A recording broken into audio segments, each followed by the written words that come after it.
سڵاو ئازیزان، ئەم ڤیدیۆ ڕڤیۆ لە بۆ ئەو بابەتەنێکەوە داخلە لە بۆ ئیمتحانی سەربیستەکە کە لە لاپەڕە 172 داخلە سێکشنی سێیەم گلۆبەڵ ویند و لۆکەڵ ویندمان هەیە. یەکەم شت باز لە گلۆبەڵ ویندی بکەین، پێناسەی ویند بکەین. دەڵێن چی؟ wind is the movement of the air caused by the difference in the air pressure. بریتێ لە جوڵەی هەوا کە بەهۆی جیاوازی پەستانی هەواوە ڕوو دەدات. پاشان لێنە سەر گلۆبەڵ ویند. لە گلۆبەڵ ویند بەپێی پانی جوگرافی دەکرێتە سەر چەند جۆرێکەوە. ئەوانش هەمانە پۆلەر، ئستەرلایز، وێستر ئەند ترەید ویندمان هەیە. هەر یەک لەوانە، هەر یەک لەو ویندانە لە پلەیەکی دیاریکراوی خۆی دەست پێ دەکات و مەودایەکەی لە چەند پلەیەکی دیاریکراوە. بۆ دەتوانیت چ لێرە لەبەریکەی، چ لێرە لەبەریکەی بە ئارەزوی خۆت، کامەی بۆ تو باشترە، کامەی بۆ تو ئاسانترە، ئەمەیان لەبەرکە. گەلێرە لەبەریکەی پۆلەر ئستەرلایزمان هەیە. دەڵێت چی؟ provide wind the blow from the east to west. لەکوێ و لە ئێستەوە لە بۆ وێست. بەڵام پلەکەی چیە؟ چ لیتیودەکە لە 6 هەتاوەکو 90 لیتیودا. وەروەها وێستەرلی چیە؟ ئەویش بە پێچەوانی وێ لە وێستەوە لە بۆ ئێستا. وەروەها پلەکەشی لە 30 هەتاوەکو 6. دەتوانێت ئەوەش لێرەش لەبەریکەی. هەمان پێناسەی دەتوانین لێرە لەبەرەوەی کورتترە لەبەریکەی. The wind built found between the 30 and the 60 latitude in both hemisphere. ئەوە چیە؟ وێستەرلای. ئەو بایەکەوە لە وێستەوە هەڵدەکات. پاشان ترەید ویندمان هەیە، ئەویش بە هەمان شێوە لە چەند پلەیەکی دیاریکراوی خۆی هەڵدەکات.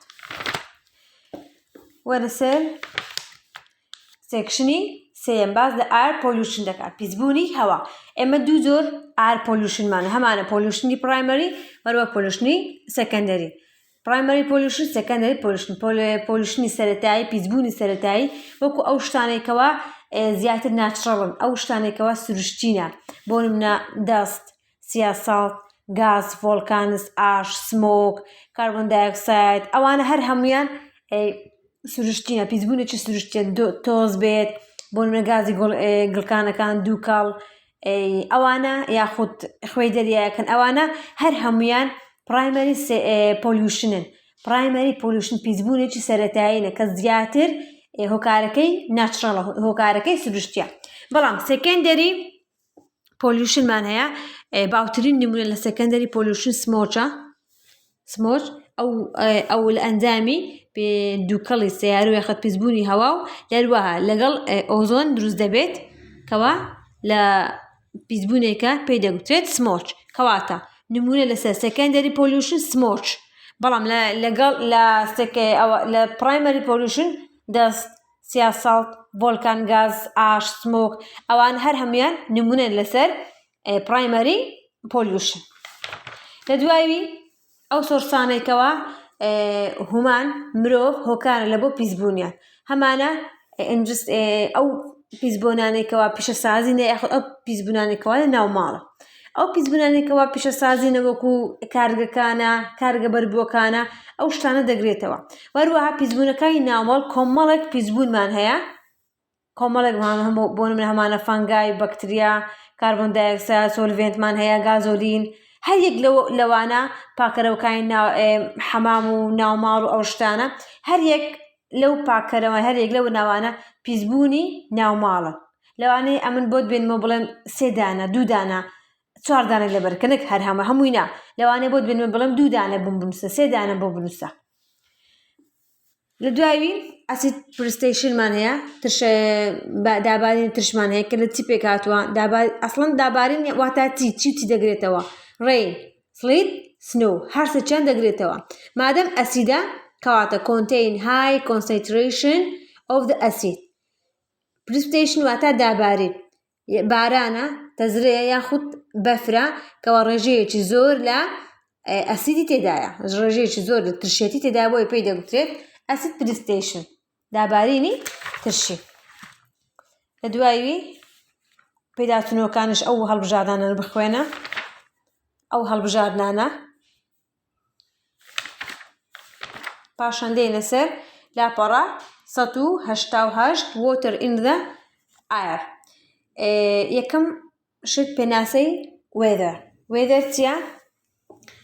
the strong the strong term state of the atmosphere including temperature کە دەڵێن وێدە چی دەگرێتەوە temperature humidity precipitation wind visibility ئەوانە هەر هەمویان وێدە دەگرێتەوە هەر هەمویان باس لە وێدەر دەکات یەکێک لەو شتانە یەکێک لەو سایکڵانێکەوە لە سروشدا هەیە لە هەوادا هەیە وۆتەر سایکڵە وۆتەر سایکڵ ئێمە water ئاومان بەسەر سێ شێوە هەیە we have the three forms of the water in liquid salt gas in liquid like ئاو salt like snow یاخۆ وەکو بەفر کە بە شێوەی ڕقی بە شێوەی گازمان هەیە وەکو water vapor وەکو هەڵمی ئاو کە هەر یەک لەوانە قۆناغێک یاخود کردارێکە کەەوە دەتوانێت لە شێوەیەکە بگۆڕێت بۆ شێوەیەکی دیکە concentration ئەو کردارەیەکەوە water vapor واتە گاز دەگۆڕێت لە بۆ لیکوید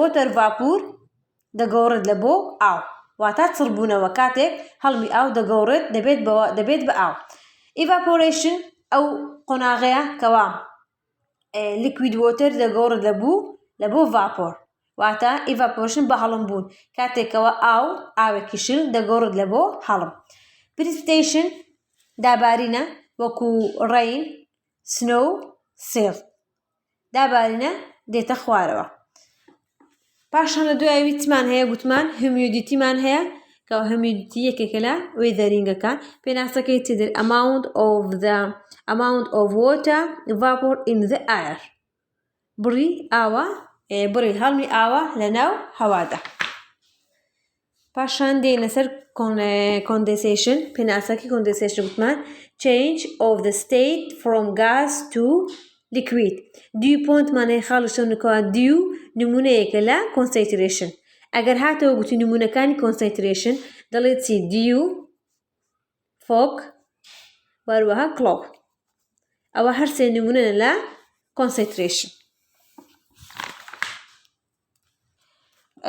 cloud مان هەیە جۆرەکانی cloud یەکەم ئەگە پێناسەی بکەم دەڵێت collection of the small water droplets بیتی لە کۆکردنەوەی دڵۆپە ئاوی بچووک یاخۆت کریستاڵی لە هەوادا سێ شێوەشی هەیە cumulus straight serious سێ شێوەشی هەیە دەتوانی شێوەکانی ئەوانە لەبەرکەیت بۆ نمونە ئەوە دەڵێتی cumulus دەڵێتی look like peels of the cotton وەکو چوایە وەکو لۆکەوایە بە ئاسمانەوە are not as tall as the cumulus beauty they cover more air ئەڵێ چیان زۆر درێژ نییە وەکو کمیوتی نییە وەروەها بە ئاسماندا بڵاو بوویتەوە ئەوەیان وەکو چوایە یاخود لە چپێک هاتووە made of the ice crystal لە چپێک هاتووە لە کریستاڵی بەفرین پێک هاتووە سیریەت لە کریستاڵی بەفرین پێک هاتووە ئەوە هەر یەک لە شێوەکانی یاخۆ لە تایپەکانی هەور کاکەجێن ئەوە گرینگە تایپەکانی هەور گرینگە لێرە ئەگەر بەس گوتم تایپەکانی هەور ئەوانە دەنووسی ئەو سیانە دەنووسی تایپەکانی هەور یاخود فۆرمەکانی هەور بەڵام ئەگەر هاتو گوتم cloud type based on altitude بەپێی بەرزونزمیەکان هەورەکانم بۆ بژمێرە دەڵێ high clouds middle clouds low clouds ئەگەر هاتو گوتم based on altitude ئەگەر تەنیا گوتم types of clouds یاخود form of cloud ئەتوو ئەو سیانە دەنووسی بەس ئەگەر گوتم cloud یاخود type clouds based on altitude بەپێی بەرزاییەکان ئەو سیانیان دەنووسی high clouds wind clouds and low clouds لە دوایی precipitation مان هەیە واتە دابارین گوتمان form of the water that fall to the earth's surface from the clouds کاتێکەوە یەکێک لە شێوەکانی ئاو لە نێو هەورەکاندا پڕ دەبێت لە نێو هەورەکاندا پڕ دەبێت و پاشان دێتە خوارەوە سێ شێوەمان هەیە سێ جۆر دابارینمان هەیەمان ڕێین بارانبارین سنۆ بەفر وەروە هێڵ تەزرە ئەو سێ شێوەمان ئەگەر هاتو گوتم سێ جۆرەکەی precipitation بژمێرە ئەو سیانە دەنووسی کاکە ئەوە پێداچنەوەکانیش بخوێنە پاشان دێنە سەر سێکشن دووەم لاپەڕە 196 several weather یەکەمتمان هەیە thunderstormمان هەیە لە thunderstorm باسمان کرد گوتمان thunderstorm واتە چی دەگرێتەوە thunderstorm such as what وەکو چی گوتمان هەمانە وەکو lightning هەمانە وەکو lightningمان هەیە strong windمان هەیە تۆرنادۆمان هەیە هاریکانمان هەیە ثاندەرمان هەیە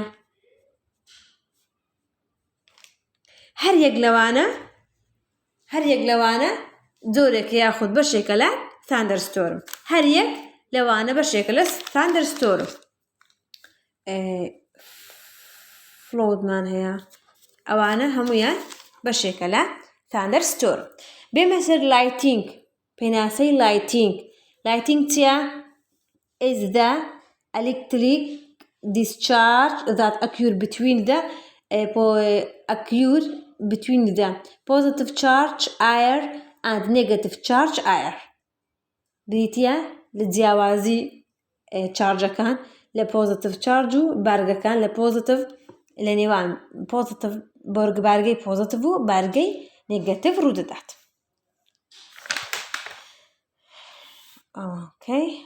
پاشە دەڵێت دێنە سەر تۆرنادۆ وەروەها هاریکان تۆرنادۆ چیە شێوەیەکی چۆنی هەیە ئەگە بێم شێوەکەی بندێن چی small sponge cloud of the air that has the high wind speed شێوەکەی چۆنە وەکو ڕەحەتیەک وایە شێوەکەی ئەوە پێناسەیەکەن وەسفەکەی پێناسەکەی چ لێرە لە بەری دەکەی چ لێرە بەر دەکەی بەکەی خۆت لێرەش بە هەمان شێوە پێناسەکەی چ لێرە بێ چ لێرە بەڵام ئەوانە ئاسانترە هەوڵدە ئەو پێناسانی ناو کتێبە ناو شەڕاکە لە بەرەکەینەوەک ئەولانە